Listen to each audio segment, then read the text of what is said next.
시청자 여러분 안녕하십니까? VOA 뉴스투데이 시작합니다. 미국 하원에서 공화당과 민주당 의원 6명이 미한동맹 지원 법안을 발의했는데 이 법안에 주한미군 규모 감축을 제한하는 내용이 담겼습니다.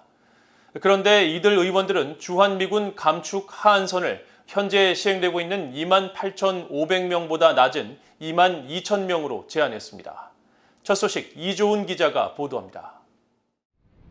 미국 하원에서 공화당의 마이크 갤러거 의원과 한국계인 민주당의 앤디 김 의원 등 의원 6명이 지난 25일 미한동맹 지원 법안을 발의했습니다. 법안은 대통령의 주한미군 감축 권한을 제한함으로써 한반도의 강력한 군 준비태세를 유지하도록 하는 내용이 핵심으로 오는 10월부터 시작되는 2022 회계연도 국방부 예산을 주한미군 규모 22,000명 미만 감축에 사용하지 못하도록 했습니다. 의회는 전임 트럼프 행정부의 주한미군 감축 추진을 우려하면서 지난해 의결한 2021 회계연도 국방수권법에 주한미군 규모를 현행 28,500명 수준으로 유지하도록 했습니다. 갤러거 의원실 관계자는 28일 VOA에 28,500명은 순환 배치 병력을 고려한 숫자이며 법안이 하한선으로 정한 22,000명은 한국에 상주하는 미군 병력에 적용된다고 설명했습니다. 현재 주한미군 규모는 순환 배치 인력 등을 고려하면 28,500명에서 23,000명 정도 됩니다. 새 발의안은 다만 주한미군 감축 요건을 기존보다 대폭 강화했습니다. 법안은 주한미군을 22,000명 미만으로 감축하기 위해선 국방장관이 먼저 의회에 이런 감축이 한반도 억지력 유지에 미치는 영향과 북한의 예상되는 반응, 한국의 독립적 핵 억지력 개발을 위한 인센티브 증대에 미치는 영향 등 총 5가지 항목에 대한 평가 보고서를 제출하도록 했습니다. 또 보고서에는 감축이 미한, 미일 간 장기적인 군사 경제적 파트너십에 미치는 영향과 미중, 미러 사이의 군사적 균형에 미치는 영향도 기술하도록 했습니다.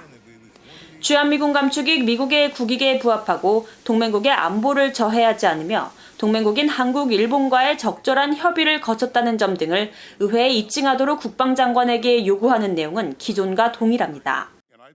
2018년부터 매년 이 같은 법안을 주도해온 갤러거 의원은 이날 성명에서 한국전쟁 이후로 미한동맹은 한반도뿐 아니라 인도태평양 전역에 걸쳐 안보의 기반이 됐다면서 이번 법안은 없어서는 안 될 동맹국인 한국의 편에 미국이 항상 서 있을 것이라는 점을 분명히 하기 위한 것이라고 강조했습니다.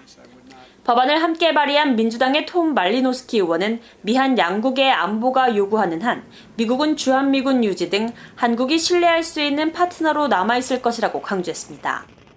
주한미군 감축 제한 규모를 22,000명으로 조정하려는 움직임은 지난 2018년에도 공화당 마이크 갤러거 의원 등에 의해 추진돼 2019년 회계연도 국방수권법으로 의결됐었습니다. 하지만 2020년과 2021년도에는 군사위원회 차원에서 주한미군 28,500명을 하한선으로 유지하는 국방수권 법안이 통과돼 지금까지 유지되고 있습니다. VOA 뉴스 이조은입니다. 북한과 중국, 러시아 등의 사이버 위협이 최근 크게 증가했지만 미국은 이에 대한 대비가 전 세계에서 가장 잘 이루어지고 있는 나라라는 분석이 나왔습니다. 반면 전 세계의 여러 사이버 범죄 사건의 배후에 있는 것으로 알려진 북한은 방어를 포함한 전반적인 사이버 역량에서 미흡하다는 평가를 받았습니다. 함지하 기자가 보도합니다. 영국의 국제전략문제연구소 IISS는 28일 공개한 보고서에서 미국과 북한, 중국, 러시아 등 전 세계 15개 나라의 사이버 역량을 점검했습니다. 사이버 분야에서 각국의 전략과 통제력, 정보 수집 역량, 공격력 등 7개 분야를 평가하는 방식으로 이들 15개 나라의 사이버 현황에 최고 1에서 최하 3까지 3단계로 등급을 매겼는데 미국은 이들 중 유일하게 1등급을 받았고 중국과 러시아, 영국, 프랑스 등 7개 나라는 2등급, 북한과 인도, 이란, 베트남 등은 3등급으로 분류됐습니다. 보고서는 미국이 1990년대 중반부터 사이버 공간을 지배하는 것을 전략적 목표로 삼은 이후 민간과 군사적 부문 모두에서 영향력을 발휘하는 나라라고 평가했습니다. 미국은 지난 2009년 사이버 사령부를 창설해 약 6,000명의 군인과 민간인을 운용하는 것으로 알려졌습니다. 다만 보고서는 미국의 사이버 역량을 단순히 병력의 숫자로만 판단해선 안 된다며 이는 자칫 미국 국가안보국과 중앙정보국 그리고 민간 영역 등에서 활동 중인 사이버 전문 인력을 제외하는 우를 범하는 것은 물론 사이버 사령부 소속 병력들의 역량이 얼마나 정교한지 등을 판단할 수 없기 때문이라고 지적했습니다. 앞서 조 바이든 대통령은 지난달 12일 행정명령을 통해 미국의 안보를 위협하는 각종 사이버 공격에 대응하기 위한 연방정부와 민간 부문의 협력 증진을 강조했습니다.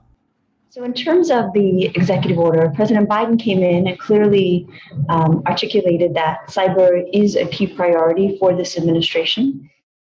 이번 보고서에서 북한은 3등급 평가를 받았습니다. 최근 북한이 사이버 공격의 주범으로 꼽히는 등 사이버 역량이 높은 것처럼 묘사되고 있지만 전반적인 사이버 환경은 기본적인 수준을 벗어나지 못하고 있고 정교한 사이버 공격이나 방어에 필요한 체계도 갖추지 못했다는 겁니다.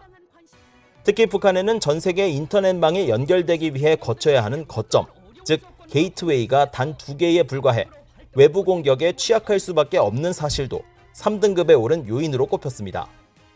중국은 2000년대 초부터 대규모 사이버 작전을 펼치며 역량을 강화했다는 평가를 받았습니다. 하지만 중국은 핵심 사이버 방어력에서는 미국에 비해 여전히 취약하고 주요 국가 기반 시설에 대한 사이버 보건력 또한 기초 단계에 있다고 보고서는 지적했습니다. BOE 뉴스 함지아입니다. 북한 영변 핵시설 단지 내 화력발전소가 지난 2월부터 가동되고 있으며 사용 후 핵연료 재처리에 이용됐을 가능성이 있다고 미국의 북한 전문 매체 38로스가 밝혔습니다. 38로스는 최근 지난 3월부터 5월까지 촬영한 위성사진을 분석한 결과 영변 핵시설 내 화력발전소가 최소한 지난 2월 말부터 가동 중인 정황을 포착했으며 화력발전소 가동 기간이 과거 유지보수 기간보다 긴 점을 고려했을 때 핵연료를 재처리하고 있을 가능성이 크다고 지적했습니다. 또 재처리 활동 완료에는 보통 6개월 가까이 소요된다면서 3개월 이상 가동 중인 현재 상황을 고려했을 때 방사화학실험실 활동은 플루토늄 분리와 과거 재처리 활동 당시 방사성 폐기물 처리와 관련이 있을 수 있다고 분석했습니다. 앞서 라파엘 그로시 국제원자력기구 IAEA 사무총장은 지난 7일 오스트리아 빈에서 열린 IAEA 정기이사회 기조연설에서 지난 3월 이후 방사화학실험실에서 증기를 공급하는 발전소가 계속 가동되고 있다고 지적하고 이 활동 지속기간은 플루토늄 재처리에 필요한 시간과 일치한다면서 영변 핵시설에서 여전히 핵 관련 활동이 지속되고 있다고 밝혔습니다. 일본 방위성의 나카야마 야스히데 부대신은 북한의 미사일과 핵무기, 납북 일본인 문제는 미국과 일본의 공통 우려사항이라면서 미일 양국이 공조를 강화해 나갈 것이라고 밝혔습니다. 나카야마 부대신은 28일 워싱턴의 민간 연구단체 허드슨 연구소가 주최한 화상 간담회에 참석해 이같이 밝히고 북핵 협상이 답보 상태에 머무르고 있는 상황에서도 문제를 포기해서는 안 된다고 생각한다며 평화적인 접근을 지속해야 한다고 말했습니다. 나카야마 부대신은 이어 유사시 중국의 타이완 침공은 일본 안보에 중대한 악영향을 끼치는 문제라면서 일본은 기존 전수방어 개념에서 탈피해 미국과 긴밀한 공조 아래 타이완 문제의 억지력을 발휘하는 데 초점을 맞출 것이라고 예고했습니다.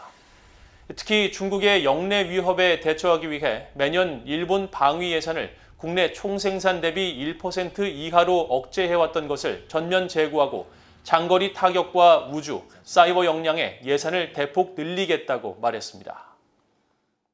UN 중앙긴급구호기금이 지난해 북한의 신종 코로나 바이러스 대응 관련 90만 달러와 식량과 영양지원 500만 달러 등 모두 590만 달러의 긴급구호기금을 배정한 것으로 나타났습니다. 최근 공개된 UN의 중앙긴급구호기금의 2020 연례 결과 보고서에 따르면 지난해 국가와 지역 59곳 6,930만 명을 위해 약 8억 4,800만 달러의 긴급구호기금이 배정됐고 이 가운데 북한에는 31번째로 많은 590만 달러가 359만 3천여 명을 대상으로 한 사업에 배정됐습니다. 사업별로는 세계 식량계획 WFP의 취약 임산부와 수유 여성 영양 지원, 자연재해 관련 식량 지원 사업에 190만 달러, 이어 UN 인구기금의 산모 영유아 지원 사업, UN 식량농업기구 FAO의 아동 여성 영양 지원 사업에 각각 70만 달러 등입니다. 유엔 중앙긴급구호기금은 북한의 인도주의 활동이 지난 10년 동안 극도의 자금 부족을 겪어 여성과 아동 등 가장 취약한 이들의 필요를 충족시키지 못하고 있다고 지적했습니다. 이상으로 BOA 뉴스투데이를 모두 마칩니다. 시청해주신 여러분 고맙습니다.